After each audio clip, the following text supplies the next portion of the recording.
मैं संतोष कुमार एग्जाम बाबा में आप सभी का स्वागत करता हूं। आज हम यूनिट एंड डायमेंशन के दूसरा लेक्चर देखेंगे। यूनिट एंड डायमेंशन से कुछ लेक्चर जो है आपको पहले भी दिया जा चुका है। आगे अब देखते हैं इसके बारे में। तो सबसे पहले इसके पहले जो है हम देख लिए हैं, उसमें बहुत कुछ जान किए हैं। अब देखते हैं एंगुलर एक्सीलरेशन, कोणीय त्वरण, इसे अल्फा सूचित करते हैं और इसके सूत्र है एंगुलर वेलोसिटी बटा टाइम। SI मात्रक होता है रेडियन पर सेकंड और डायमेंशन होता है T-2। एंगुलर मोमेंटम इसे L से व्यक्त करते हैं। इसका सूत्र होता है एंगुलर मोमेंटम बराबर PV, मोमेंटम गुना वेलोसिटी। इसका SI मात्रक kg मीटर स्क्वायर पर सेकंड और डायमेंशन होता है mL² T-1। अब पावर देखते हैं। पावर को P से व्यक्त करते हैं। पावर बराबर होता है वर्क बटा टाइम। इसका SI मात्रक जूल पर सेकंड होता है और जूल पर सेकंड को ही वाट कहते हैं। और डायमेंशन होता है mL² T-3। हीट उष्मा को Q से सूचित करते हैं। उष्मा भी एक प्रकार का ऊर्जा है और इसका SI मात्रक जूल होता है, जिसको पहले ही हम जान लिए हैं। इसका डायमेंशन mL² T-2 होता है। स्पेसिफिक हीट इसे C से व्यक्त करते हैं और इसका सूत्र होता है हीट बटा मास गुना चेंज इन टेम्परेचर और इसका SI मात्रक होता है जूल पर kg पर केल्विन। इसका डायमेंशन होता है L² T-2 K-1। Heat capacity इसे भी C से सूचित करते हैं। इसका सूत्र होता है हीट बटा टेम्परेचर और इसका SI मात्रक जूल पर केल्विन और डायमेंशन mL² T-2 K-1 होता है। लेटेंट हीट गुप्त उष्मा इसे L से व्यक्त करते हैं। हीट बटा मास होता है और इसका SI मात्रक जूल पर किलोग्राम होता है। इसका डायमेंशन L² T-2 होता है। थर्मल कंडक्टिविटी इसे लेमडा या K सूचित करते हैं। EQ बटा ATT, यहाँ पर जिसे एनर्जी Q से उष्मा हो जाएगा और A से एरिया, T से टेम्परेचर और फिर T से टाइम होता है। इसका SI मात्रक जूल पर मीटर पर केल्विन और पर सेकंड होता है। इसका डायमेंशन mL T-3 K-1 होता है। सरफेस टेंशन को T से सूचित करते हैं। T बराबर होता है F बटा L, फोर्स बटा लंबाई। इसका SI मात्रक न्यूटन पर मीटर और डायमेंशन mL-2 होता है। चार्ज आवेश का Q से सूचित करते हैं। Q बराबर होता है IT, electric current Guna time. इसका SI मात्रक एम्पियर सेकेंड या कूलम होता है और डायमेंशन AT या IT होता है। इलेक्ट्रिक पोटेंशियल विद्युत विभव या विभवांतर दोनों को V से सूचित करते हैं। तो V बराबर होता है W बटा Q, वर्क बटा चार्ज और SI मात्रक जूल पर सेकेंड या वोल्ट। डायमेंशन हो जाएगा mL² T-3 A-1। Electric field strength या इलेक्ट्रिक फील्ड इसे E से सूचित करते हैं। E बराबर होता है F बटा Q और इसका SI मात्रक न्यूटन पर कूलम या वोल्ट पर मीटर होता है। डायमेंशन mL T-3 A-1 होता है। रेजिस्टेंस प्रतिरोध, तो प्रतिरोध का R से सूचित करते हैं। प्रतिरोध बराबर होता है V बराबर IR होता है, इसलिए R बराबर हो जाएगा V बटा I और इसका SI मात्रक ओम होता है या वोल्ट पर एम्पियर हो जाएगा। इसका डायमेंशन हो जाएगा mL² T-3 A-2 हो जाएगा। रेजिस्टिविटी प्रतिरोधकता जिसे रो से सूचित करते हैं। रो बराबर होता है RA बटा L, ठीक है। इसका SI मात्रक ओम मीटर और डायमेंशन mL3 T-3 A-2 होता है। इलेक्ट्रिक फ्लक्स को फाई ई से सूचित करते हैं। तो इसका सूत्र फाई ई बराबर होता है इलेक्ट्रिक फील्ड और एरिया दोनों का गुणनफल होता है। इसका SI मात्रक वोल्ट मीटर होता है या न्यूटन मीटर स्क्वायर पर कूलम हो जाएगा और डायमेंशन mL3 T-3 और A-1 होता है। इलेक्ट्रिक डाइपोल मोमेंट जिसे P सूचित करते हैं, चार्ज गुना डिस्टेंस होता है। इसका SI मात्रक कूलम मीटर होता है या डेबाई भी होता है।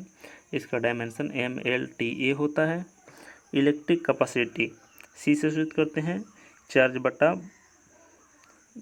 वोल्ट होता है इसका सूत्र, और इसका एसआई मात्रक हो जाएगा फैराडे या कूलम्ब पर वोल्ट, और डायमेंशन हो जाएगा पर एम पर एल स्क्वायर टी की पावर 4 और ए स्क्वायर। इलेक्ट्रिक मैग्नेटिक फील्ड जिसे भी सूचित करते हैं एफ बटा क्यू भी होता है, इसका एसआई मात्रक टेस्ला होता है, वेबर पर मीटर स्क्वायर होता है, इसका dimension M T minus 2 A minus 1 होता है। मैग्नेटिक मोमेंट जिसे हम सूचित करते हैं इसका सूत्र होता है एम बराबर आई ए, और डायमेंशन एसआई मात्रक ampere per ampere metre square होता है, और डायमेंशन एल स्क्वायर ए होता है।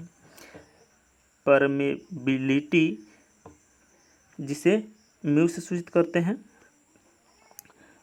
इसका सूत्र होता है हेनरी पर मीटर, और इसका एसआई मात्रक हेनरी पर मीटर होता है, और dimension M L T minus 2 A minus 2 होता है।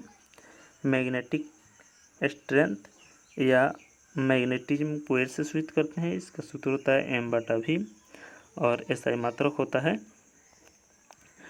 एम्पियर पर मीटर, और डायमेंशन होता है एल पर एल ए। यहाँ पर जो है एम नहीं रहेगा, केवल म्यू रहता है। उसी तरह सेल्फ इंडक्शन को एल से सूचित करते हैं, इसका एसआई मात्रक हेनरी होता है, और dimension M L square A minus 2 T minus 2 होता है।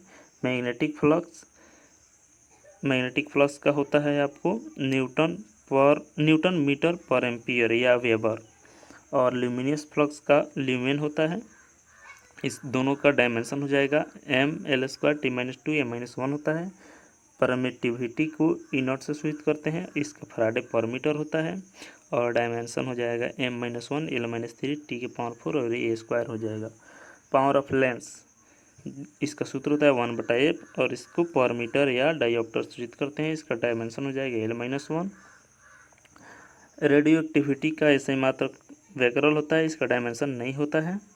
प्लांक्स कांस्टेंट को ऐसे सूचित करते हैं, इसका जूल सेकंड होता है एसआई मात्रक, और dimension M L square T minus 1 होता है। ग्रेविटेशनल कांस्टेंट को जी सूचित करते हैं, और इसका एसआई मात्रक न्यूटन मीटर स्क्वायर पर केजी स्क्वायर होता है, और डायमेंशन पर M L Q T minus 2 होता है। ग्रेविटी जिसे जी सूचित करते हैं मीटर पर सेकंड स्क्वायर होता है, और डायमेंशन एल टी माइनस 2 होता है। ग्रेविटेशनल कांस्टेंट हो गया। उसके बाद हो जाएगा आपको एवोगाड्रो कांस्टेंट जिसे एन सूचित करते हैं, इसका एसआई मात्रक पर मोल होता है, और डायमेंशन भी पर मोल होता है। यूनिवर्सल गैस कांस्टेंट जिसे आर सूचित करते हैं पीवी बटा एन टी होता है सूत्र, और इसका एसआई मात्रक जूल पर मोल पर केल्विन होता है, और डायमेंशन हो जाएगा आपको M L square T minus 2 पर के और पर मोल। स्टेफेंस कांस्टेंट जिसे इसका एसआई मात्रक होता है वाट पर मीटर स्क्वायर पर केल्विन, और डायमेंशन हो जाएगा एम टी माइनस 3 के माइनस 4। उसी तरह रेडबर्ग कांस्टेंट को पर मीटर एसआई मात्रक होता है, और डायमेंशन पर एल होता है।